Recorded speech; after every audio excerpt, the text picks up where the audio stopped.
वैज्ञानिक आध्यात्मवाद जिनके हर श्वास में बसा था, ऐसी ऋषि सत्ता परम पूज्य गुरुदेव को प्रणाम। परम पूज्य गुरुदेव द्वारा अवधूतोपनिषद का सरल हिंदी भावार्थ प्रस्तुत है।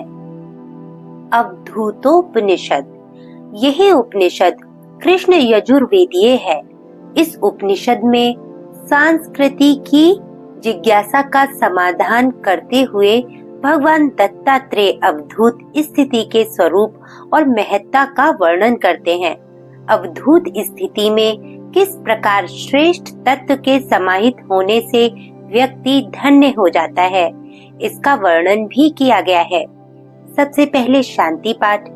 हे परमात्मन, आप हम दोनों यानी गुरु शिष्य की साथ साथ रक्षा करें, हम दोनों का साथ साथ पालन करें, हम दोनों साथ साथ शक्ति अर्जित करें, हम दोनों की पढ़ी हुई विद्या तेजस्वी यानी प्रखर हो, हम दोनों एक दूसरे के प्रति कभी ईर्ष्या द्वेष न करें।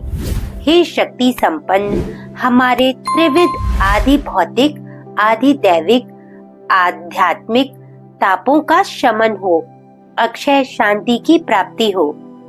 संस्कृति ने भगवान दत्तात्रेय के समीप जाकर पूछा, हे भगवान, अवधूत कौन है? उसकी स्थिति किस तरह की होती है?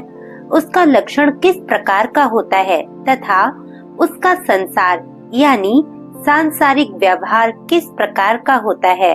उनके इन प्रश्नों को सुनकर परम कृपालु भगवान दत्तात्रेय जी ने कहा, जो अक्षर अर्थात अविनाशी यानी भाव युक्त हो, वर्ण करने योग्य हो, संसार रूपी बंधनों से रहित हो तथा तत्वमसि आदि वाक्यों के लक्ष्यार्थ बोध से युक्त हो, उसे ही अवधूत यानी अक्षर का अ, वरेण्य का व, धूत संसार बंधन का धू तथा तत्वमस्यादि लक्ष्य का त लेने से अवधूत कहा जाता है।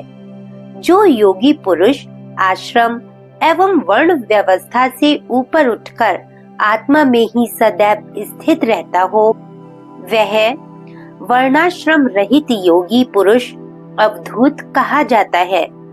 उस योगी का प्रिय यानी ब्रह्म ही सिर है, मोद दायां बाजू और प्रमोद बायां बाजू है तथा आनंद मध्य आत्मा है। उसकी यानी आत्मा की स्थिति गाय के पैर के सदृश चार प्रिय मोद प्रमोद एवं आनंद रूप हो जाती है।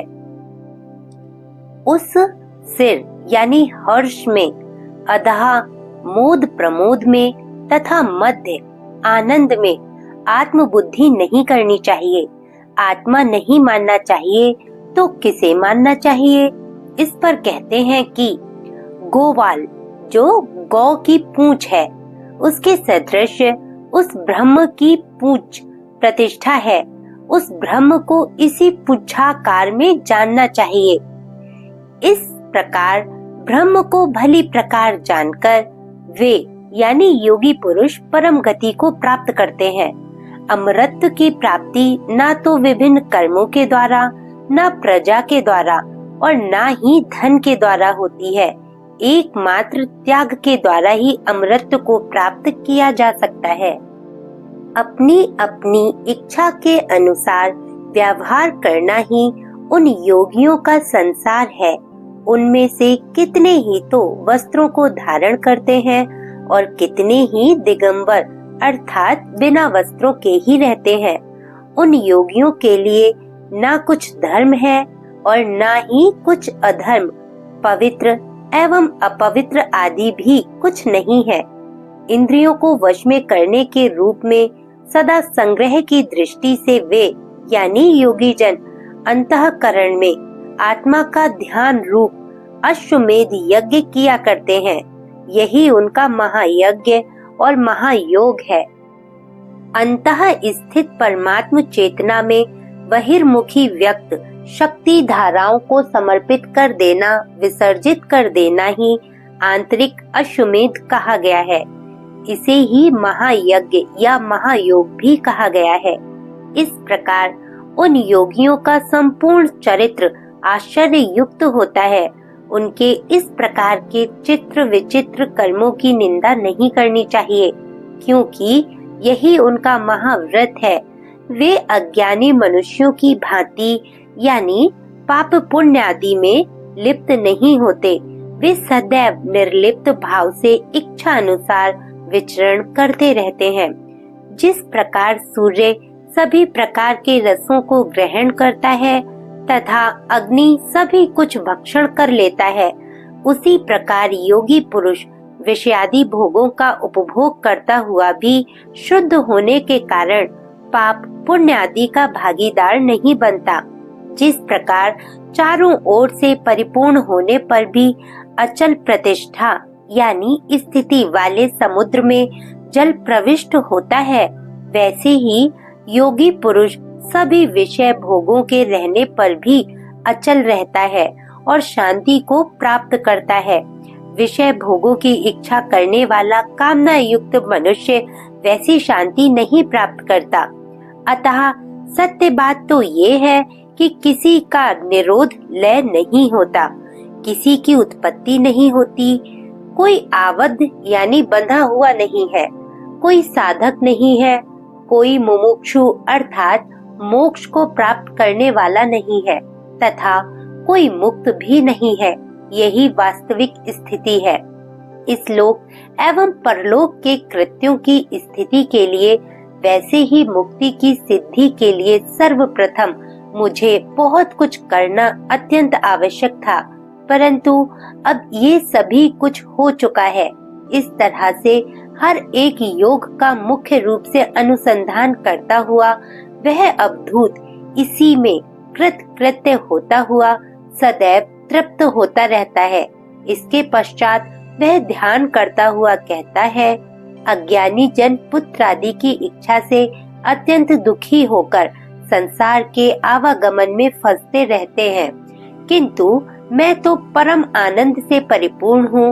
तब फिर कौन सी इच्छा के कारण इस संसार में पुनः फंसूं?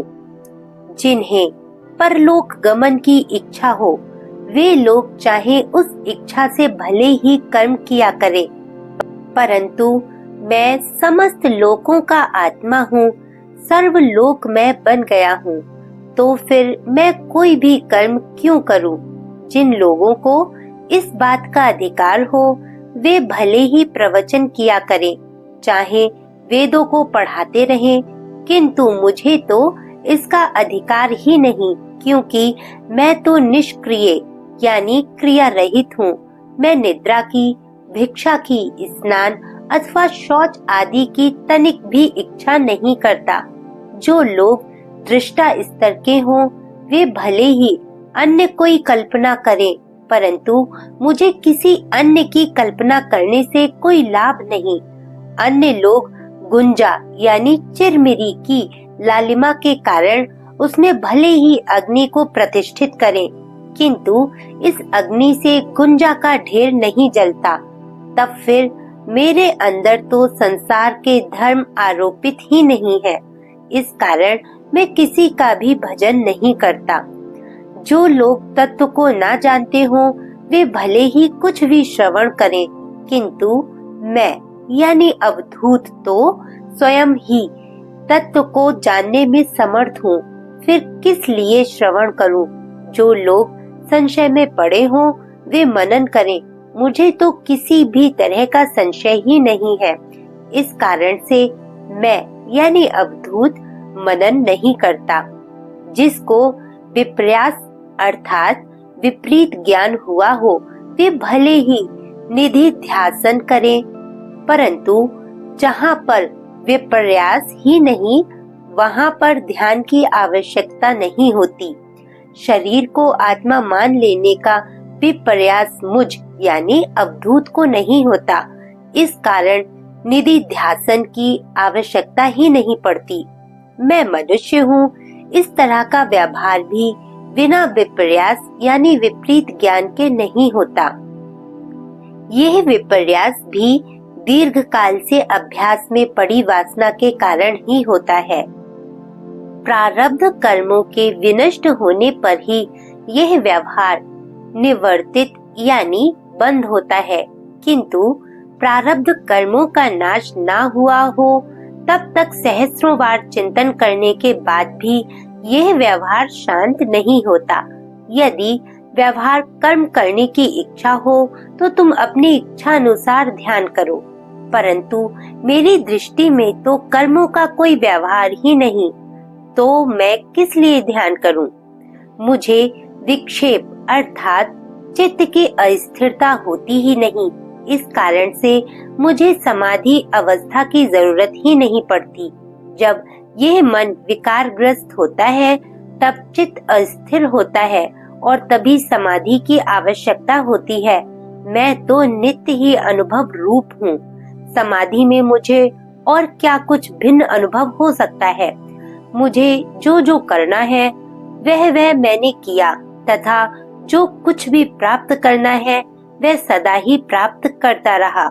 इस कारण लौकिक, शास्त्रीय या फिर अन्य किसी भी तरह का व्यवहार मुझे क्यों करना चाहिए? अतः मैं नहीं करता हूँ। मुझे कभी भी बात की लिप्सा नहीं है और किसी भी बात की कोई लिप्तता मुझे नहीं है।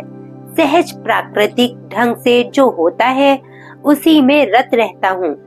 अथवा मैं कृत यानी पूर्ण काम हूँ, तब भी साधारण लोगों पर अनुग्रह करने की इच्छा से यदि शास्त्राज्ञानुसार मैं चलता हूँ तो इसमें मेरी क्या हानि है?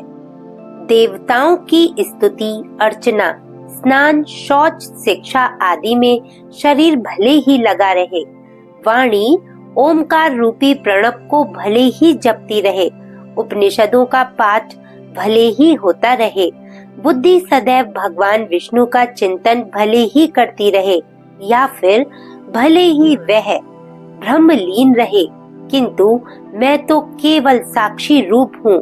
मैं अवधूत इनमें से किसी भी काम को कभी भी नहीं करता हूँ और न करवाता ही हूँ। मैं अवधूत कृत्य होने से पूर्ण तृप्त हूँ तथा जो कुछ भी मुझे प्राप्त करना था वह सभी कुछ प्राप्त कर लिया है। इस प्रकार से इस तृप्ति को ही मैं निरंतर अपने मन में मानता रहता हूँ। मैं धन्य हूँ, धन्य हूँ, क्योंकि मैं नित्य अविनाशी अपने आत्म तत्व को सहज रूप से ही जानता हूँ। मैं धन्य हूँ, मैं धन्य हूँ, क्योंकि मुझे ब्रह्म का आनंद स्पष्टतया प्रकाश प्रदान करता है। मैं धन्य हूँ, मैं धन्य हूँ, क्योंकि मैं अब इस नाशवान संसार का दुख बिल्कुल भी नहीं देखता। मैं धन्य हूँ, मैं धन्य हूँ, क्योंकि मेरा अज्ञान कभी का अर्थात बहुत पहले ही विनष्ट हो गया है। मैं धन्य हूँ, मैं धन्य हूँ, क्योंकि मुझे अब कुछ भी करना शेष नहीं है। मैं धन्य हूँ, मैं धन्य हूँ, क्योंकि मुझे जो कुछ भी प्राप्त करना है वह सभी कुछ मैंने यहीं पर पहले ही प्राप्त कर लिया है। मैं धन्य हूँ, मैं धन्य हूँ, क्योंकि मेरी तृप्ति की क्या इस लोक में कोई उपमा है? अर्थात कोई नहीं है। मैं धन्य हूँ, मैं धन्य हूँ, मैं बारंबार धन्य हूँ, धन्य हूँ। अहो पुण्य, अहो पुण्य, इस पुण्य की सफलता दृढ़ता पूर्वक फलीभूत हुई है। धन्य है हम सब। अहो ज्ञान, अहो ज्ञान, अहो सुख, अहो सुख, अहो शास्त्र, अहो शास्त्र, अहो गुरु, अहो गुरु। वास्तव में सफल होने के कारण सब धन्यवाद के पात्र है। इस प्रकार जो भी मनुष्य इस उपनिषद का पाठ करता है वह कृत्य हो जाता है। मदिरा पान करने वाला, स्वर्ण की चोरी करने वाला, ब्रह्म हत्या करने वाला, कृत्याकृत अर्थात कार्य अकार्य करने वाला भी इसका भावना पूर्वक पाठ करने से पवित्र श्रेष्ठ प्रकृतियों वाला हो जाता है। मनुष्य इसका पाठ करने मात्र से पवित्र हो जाता है। मनुष्य इस तरह का ज्ञान प्राप्त करने के उपरांत अपनी इच्छा अनुसार आत्म प्रेरणा से ही श्रेष्ठता पवित्रता की दिशा में प्रवृत्त हो जाता है। ओम ब्रह्म ही सत्य है, यही उपनिषद है। अवधूतोपनिषद समाप्त। आप सभी का धन्यवाद। आपका दिन शुभ हो। ओम शांति। आप अपना बहुत बहुत ख्याल रखिएगा। धन्यवाद।